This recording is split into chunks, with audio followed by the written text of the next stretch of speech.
விக்கிரவாண்டி சட்டப்பேரவை தொகுதிக்கு ஆகஸ்ட் அல்லது செப்டம்பர் மாதங்களில் இடைத்தேர்தல் நடத்தப்படும் என்று எதிர்பார்க்கப்படுகிறது. இந்த தேர்தலில் பாமக போட்டியிட வேண்டும் என்று விழுப்புரம் மாவட்ட நிர்வாகிகள் வலியுறுத்தியுள்ளனர். தலைமைக்கு இந்த கோரிக்கையை பாட்டாளி மக்கள் கட்சி சாதகமாக பரிசீலித்து விரைவில் முடிவெடுக்கும். அதோடு கூட்டணி கட்சிகளுடன் கலந்து பேசிய பிறகு இது குறித்த முடிவை எங்கள் கட்சியின் முடிவை அறிவிக்கும். தொடர்ந்து பல அறிக்கைகள், பல பதிவுகள் நான் சொல்லியிருக்கிறேன். அதாவது மேகதாது அணையை தடுத்து நிறுத்த வேண்டும். காவிரி ஆற்றின் குறுக்கே மேகதாது அணையை கட்டியே தீர்வோம் என்று கர்நாடகம் கூறி வருவது கண்டிக்கத்தக்கது. இது நடுவர்மன்ற தீர்ப்புக்கும் உச்சநீதிமன்ற தீர்ப்புக்கும் எதிரானது. மேகதாது அணையை கட்ட கர்நாடக அரசு துடிப்பது குறித்து நமது முதலமைச்சர் மு.க. ஸ்டாலின் எந்த பதிலும் கூறாதது வருத்தம் அளிக்கிறது. மேகதாது அணையை எப்படியாவது தடுத்து நிறுத்த வேண்டும். அடுத்தது 6வது, குறுவை பாசனத்திற்காக மேட்டூர் அணையிலிருந்து எப்போ தண்ணி திறந்து விடுவாங்க? வழக்கமாக காவிரியில் ஜூன் 12.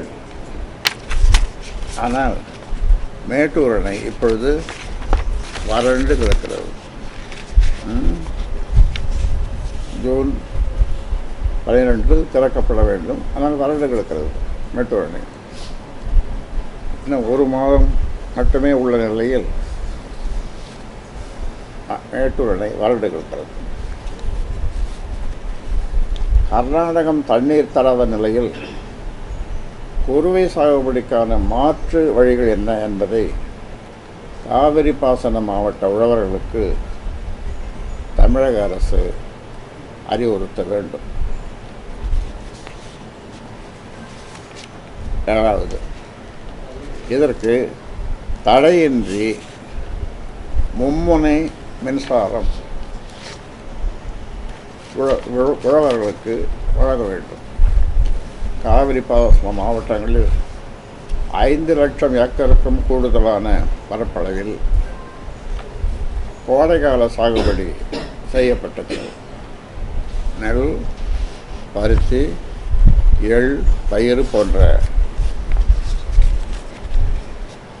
பயிர்கள் சாகுபடி செய்யப்பட்டுள்ளன.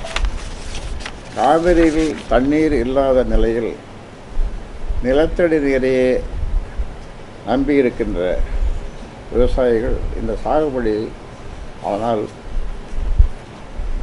அவர்களுக்கு மும்முனை மின்சாரம் தொடர்ந்து வழங்கப்படாததால் பயிர்கள் காய்ந்து வருகின்றன.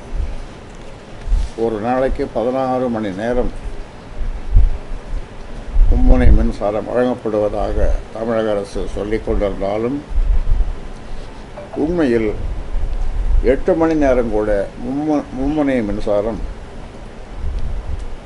சரியாக வழங்கப்படவில்லை. இந்த நிலையை மாற்றி அவர்களுக்கு 24 மணி நேரமும் மும்முனை மின்சாரம் வழங்க அரசு முன்வர வேண்டும்.